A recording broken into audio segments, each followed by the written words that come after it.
પહેલાં જ્યારે બી શરદી ખાંસી થતી તો બા એટલે કે મારા દાદી ક્યારે શરદીની દવા નહોતા આપતા, ગરમા ગરમ રાબ બનાવીને પીવડાવતા હતા.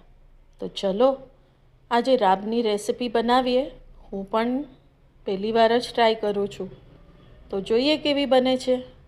તો અહીંયા મેં એક કડાઈની અંદર 1 ચમચો ઘી નાખી દીધું હતું, વધારે નાખ્યું હતું તો થોડું કાઢી લીધું.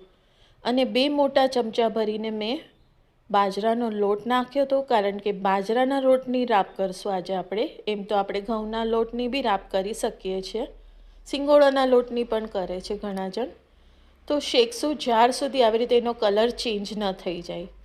અને પછી નાખી દઈશું 1 ગ્લાસ પાણી અને થોડુંક ઉકળવા દઈશું, કારણ કે હું પણ પહેલી વાર બનાવું છું તો મને પણ બહુ અંદાજો નથી. તો મેં પાછું અડધોથી પોણો ગ્લાસ પાણી નાખી દીધું હતું, એટલે લગભગ પોણા 2 ગ્લાસ પાણી નાખી દીધું હતું. અને આની અંદર મેં 1 ચમચો જ ગોળ નાખ્યો છે અને અડધી ચમચી સૂંઠ નાખી છે. ગોળ થોડીક રાબ કાઢી અને મેં પાછો બીજો ગોળ એડ કર્યો હતો, એટલે તમે સ્ટાર્ટિંગથી જ ગોળ વધારે એડ કરજો. અને 2 મોટા ચમચા ભરીને મેં અહીંયા મખાના અને ડ્રાયફ્રૂટનો પાવડર બી નાખી દીધો હતો.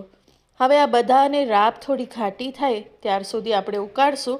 અને અહીંયા આપણી ટેસ્ટી, હેલ્ધી અને શરદીમાં તો મજા આવી જાય અને કફ છૂટો પડી જાય એવી રાબ રેડી છે.